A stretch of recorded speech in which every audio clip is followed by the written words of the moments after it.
Agora 10 horas e mais 33 minutos desta segunda-feira. E para começar bem, né, como você bem sabe, nós temos aí a programação completa, né? Na segunda-feira, quem está por aqui, você já sabe, Dr. Cássio Timóteo da Costa, advogado civil, e hoje vai trazer um tema muito importante para nós, que é direito e deveres dos avós. Dr. Cássio, abrindo a semana com a gente, obrigado por ter vindo na segunda-feira, doutor. Bom dia, Adilson, bom dia a todos. Adilson, é sempre um prazer estar aqui contigo.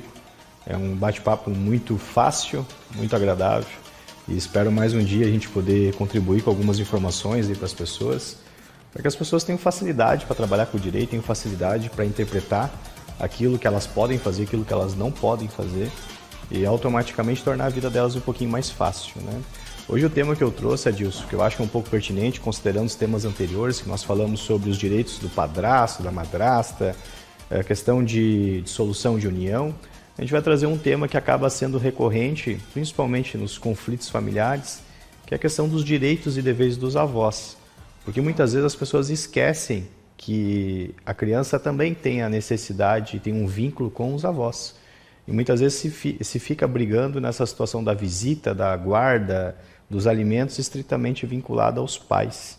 Então, nós temos aí também os avós, que são uma figura muito importante da criação de uma criança, de um menor, e que também têm os seus deveres, também têm seus direitos e que podem certamente contribuir de todas as formas para o desenvolvimento de uma pessoa saudável, né? Perfeito, doutor Cássio. Hoje o assunto para você que está em casa, para você que é mãe, para você que é pai, para você que é avô ou avó, você vai ver que você tem praticamente todos os deveres e direitos que o pai e que a mãe também tem, porque, como o doutor falou, os avós são figuras fundamentais, né, em todo o âmbito familiar, né, doutor? Porque esse direito dos avós entra dentro, né, doutor, do direito familiar, não é? Sim, na verdade é assim, Edilson, se a gente for aplicar uma teoria um pouco mais ampla sobre a questão do desenvolvimento das crianças, nós vamos compreender que a saúde, o desenvolvimento e o cuidado com o menor é uma responsabilidade de todos nós.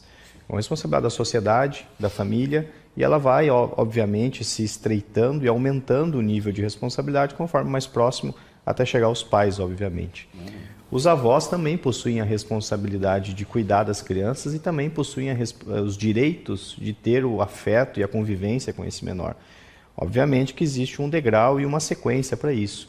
Quando nós falamos, por exemplo, do direito dos avós de postularem a guarda de um menor, é quando os pais não o podem fazer ou quando os pais não estão mais presentes. Então, obviamente que a preferência se dá aos pais por uma questão muito lógica e óbvia, né?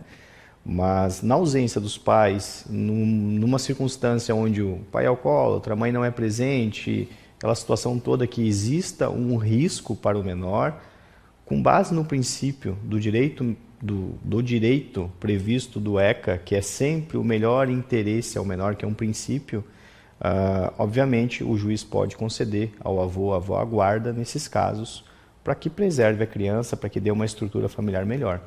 Então, quando a gente fala dos direitos e dos deveres, a gente entende que o pai, que os avós, os pais do genitor ou da genitora, eles estão lá para sempre que necessário substituir ou fazer cautela daquele menor quando aqueles não conseguem fazer.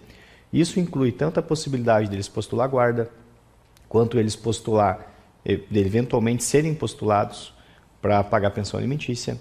Por exemplo, você não consegue receber, você, mulher, às vezes tem um filho em casa, está com dificuldade de receber pensão, não consegue de nenhuma forma localizar o genitor, você pode, numa determinada etapa processual, exigir dos avós, postular que esses arquem com a responsabilidade para que essa criança não fique desprotegida financeiramente, não fique desprotegida na sociedade. Então, para todos os efeitos, eles estão lá. Eles podem tanto honrar com os compromissos, ajudar, quanto eles também têm direitos. E quando eu falo de direitos, é aquela situação, independente do quanto você goste do seu ex-sogro, da sua ex-sogra, você tem que entender que é um direito deles a convivência com o menor. Então você não pode proibir, a não ser que exista um risco à integridade física, sexual ou psicológica dessa criança. Mas os avós têm o direito, sim, está previsto inclusive no Código Civil, o direito dos avós a postular na justiça, inclusive o direito de visitas, a fixação das visitas.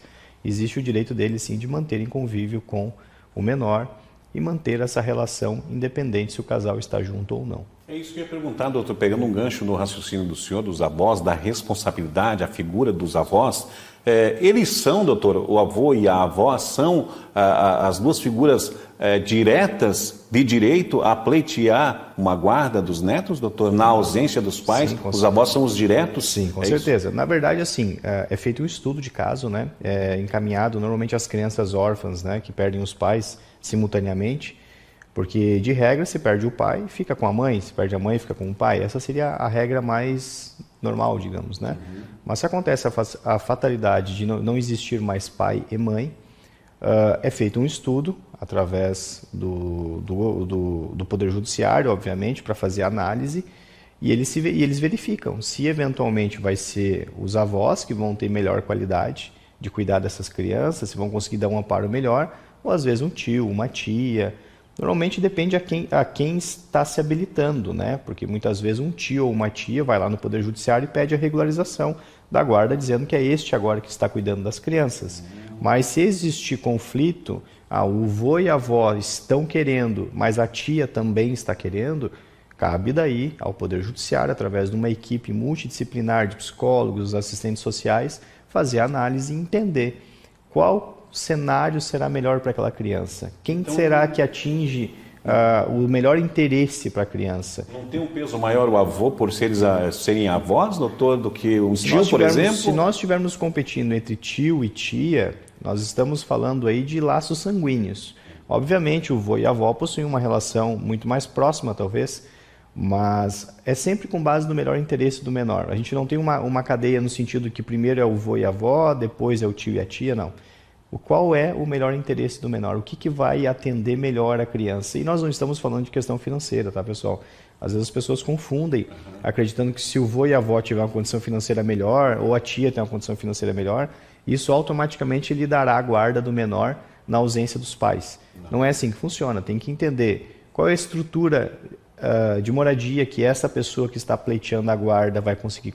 Qual é a disponibilidade de horário, qual é a estrutura familiar que essa pessoa tem, qual é a estrutura psicológica dessa pessoa, qual é a relação que existe com o menor. Porque muitas vezes o menor, apesar da existência dos avós, possui um vínculo maior com o tio, com a tia, às vezes de padrinho, madrinha. Então, assim, para todos os efeitos, tem que ser analisado o que é melhor para a criança.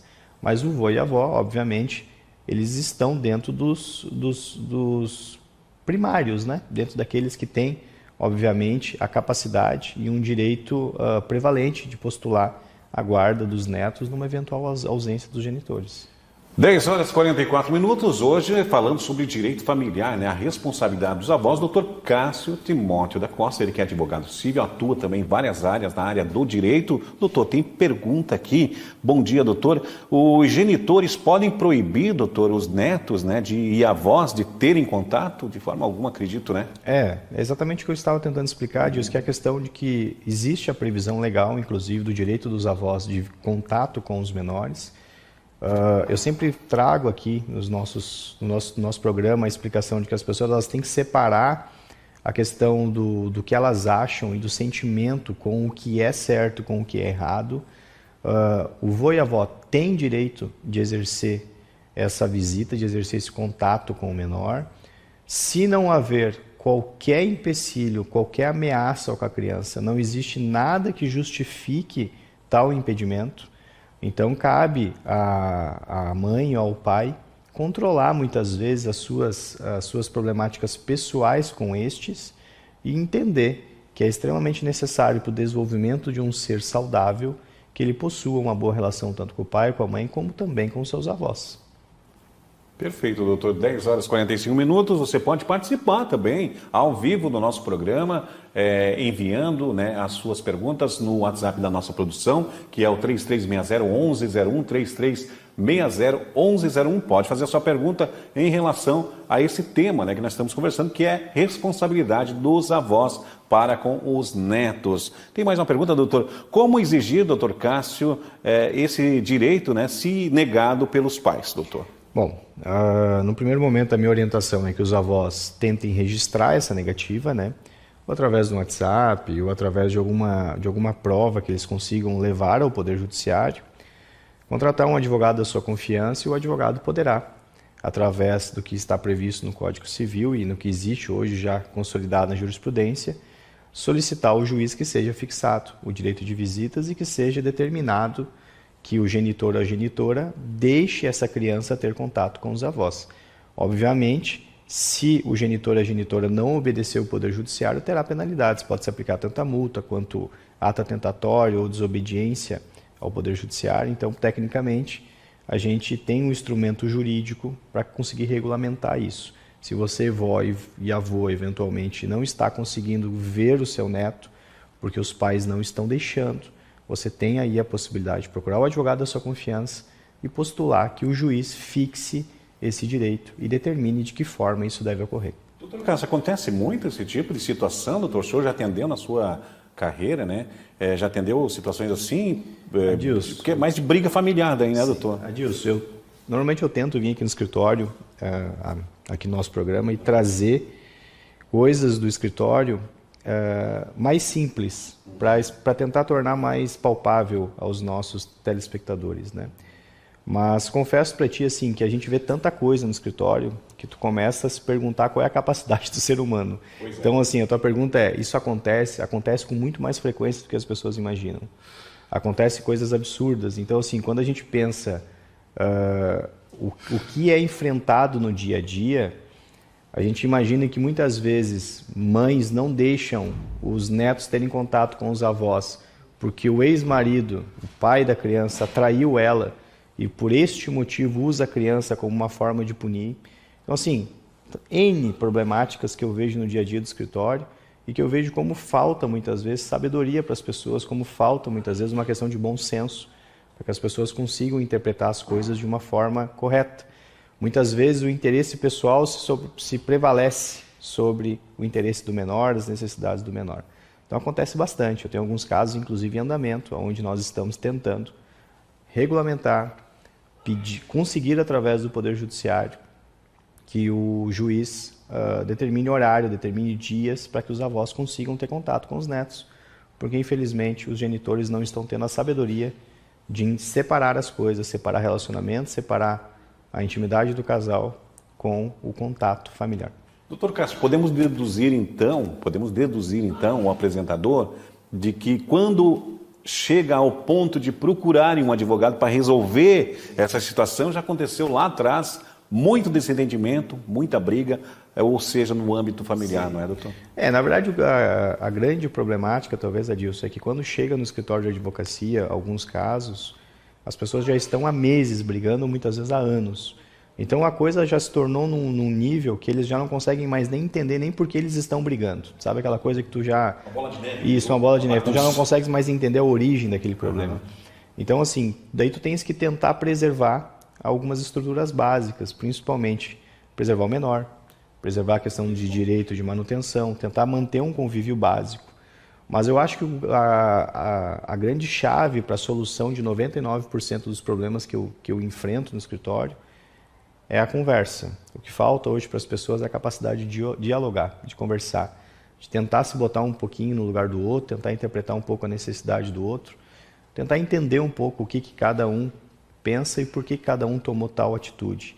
A partir do momento que eu consigo aproximar as partes, consigo fazer elas conversar e tentar pelo menos mostrar por uma outra perspectiva o ponto de vista do outro, normalmente eu consigo no escritório conciliar as partes, consigo fazer com que elas se entendam pelo menos e consigam desenvolver um relacionamento um pouco mais amistoso.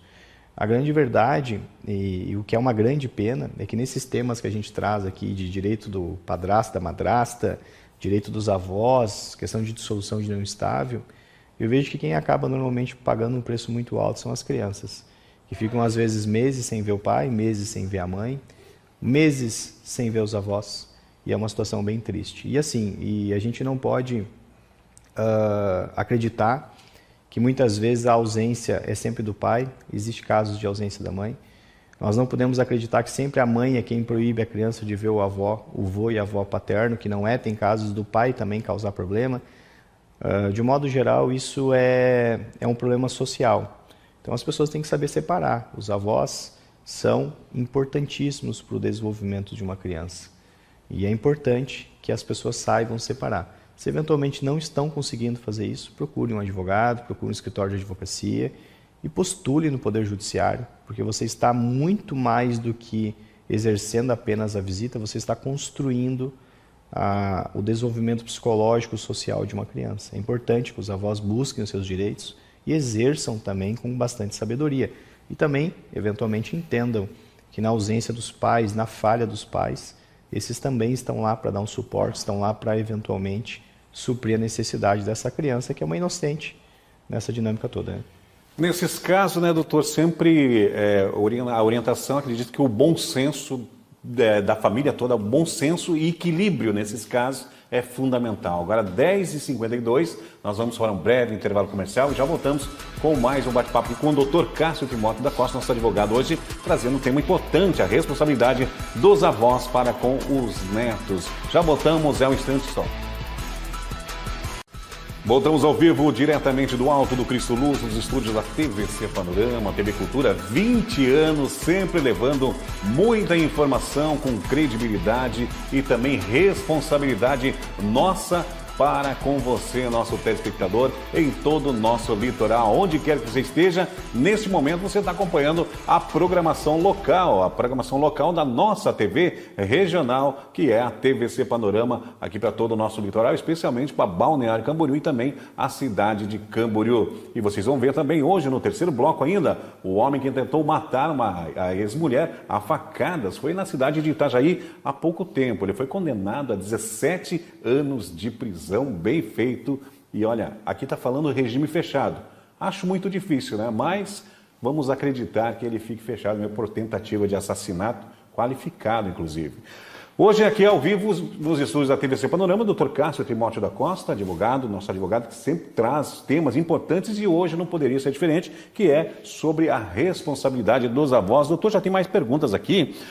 Bom dia, doutor Cássio, bom dia, Dilson. Os avós têm preferência na guarda? Eu acho que mais ou menos que a gente conversou, né, doutor? Tem preferência na guarda, na ausência dos pais? Mais ou menos que a gente trocou ideia antes, né, doutor? Que na verdade, assim, Dilson, a ideia é entender que, obviamente, o juiz vai fazer uma análise mais criteriosa em favor destes, obviamente, mas que a preferência ela não se dá simplesmente por estarem mais próximos na questão familiar para com o neto, mas sim considerando sempre o princípio do melhor interesse. Muitas vezes uma tia, uma madrinha pode talvez ser melhor para o desenvolvimento da criança, para a criação da criança, do que o vô e a avó. Então tem que entender que a regra não é absoluta. Eu sou o vô e a avó, eu tenho preferência. Não é bem assim. Eu tenho mais dinheiro. Isso, não funciona nessa lógica. A gente tem que analisar o que é melhor para a criança. Por isso que eu expliquei, o procedimento ele faz uma análise criteriosa de um estudo de caso através de uma equipe multidisciplinar, onde é analisado, eventualmente, em qual lar que essa criança vai se desenvolver e qual lar que atende melhor aos interesses dela. E essa digamos, entre aspas, né, doutor, disputa, né? Por exemplo, entre os avós e tios, um exemplo, né? Disputa da guarda dos netos. Demora muito esse processo, doutor, desde o início até o final? Tem que ter paciência, tem que ter calma, acredito que sim, né? Adilson, a gente enfrenta um problema que é assim, hoje o advogado ele não consegue mais eventualmente dizer para o cliente qual é o tempo de um processo, porque depende de vários fatores, né? Nós temos, por exemplo, comarcas que o procedimento é mais rápido e tem comarcas que não é tanto. Por exemplo, Balneário Camboriú, de modo geral, acaba sendo mais ágil do que o município de Camboriú, que é a comarca aqui de Camboriú, para análises processuais. Porque nós temos uma equipe menor em Camboriú, então, obviamente, a quantidade de juízes de Balneário Camboriú é maior, de suporte técnico é maior. Temos que também pensar que muitos juízes lá estão respondendo por mais de uma especialidade. Nós temos juízes, às vezes, que estão como titulares da vara criminal, mais juizado especial, mais fiscal. Então, obviamente, o gabinete é mais tumultuado, é mais difícil de trabalhar nessa dinâmica. Então, assim, é muito complexo para o advogado dizer hoje qual é o tempo de um processo. Nós não sabemos, infelizmente. A gente tenta da melhor forma, acredito que todos os profissionais aí que estão no dia a dia estão se dedicando para que a coisa funcione, mas, infelizmente, o nosso Poder Judiciário, de um modo geral, ele não está conseguindo acompanhar a velocidade do mundo. Hoje nós protocolamos um processo, às vezes num caso desses aí, nós levamos 2, 3 anos para ter um resultado final. Poxa, hoje num mundo onde para te conversar com uma pessoa, tu manda um WhatsApp, entendeu? Hoje tu faz compra pela internet, onde tudo é tão imediato, a gente conseguir imaginar que se leva 2, 3 anos para fazer uma análise, obviamente é complexo. Mas também tem um lado de interpretação, existe também um lado de entendimento do porquê. Porque a gente tem os prazos, tu tens os procedimentos, tu tem o excesso de demanda, tu tem a necessidade de profissionais qualificados. Então, até, eventualmente, o assistente social, o psicólogo se manifestar, o prazo que esse precisa para desenvolver o seu laudo, depois é encaminhado para o Ministério Público, depois o Ministério Público tem um prazo para também se manifestar, depois vai para o advogado também tem um prazo para se manifestar. Então, tudo isso acaba tornando um procedimento desse, obviamente, moroso. Procedimentos onde não temos a intervenção do Ministério Público, não tem intervenção de especialistas, de assistentes, psicólogos, médicos, tudo isso acaba fazendo o processo ficar mais rápido quando não há necessidade de tantos agentes envolvidos. Num procedimento onde nós temos praticamente autor, réu e o juiz se manifestando lá, o processo obviamente vai ser muito mais rápido com um caso desse, que demanda obviamente de um cuidado maior também, de uma interpretação mais detalhada. O Poder Judiciário também não vai poder ser relapso em julgar um processo desse sem tomar o cuidado de interpretar todos os documentos e também de ver toda a questão técnica com cuidado. Então, assim, é delicado, mas é importante entender que existe os pedidos liminares, existe a possibilidade do juiz deferir algumas coisas antecipadamente para que não se perca a intimidade, não se perca esse tempo com o menor até a resolução do processo. Então, muitas vezes o juiz em caráter liminar pode conceder aí um direito de visita aos avós antes mesmo de analisar eventual situação.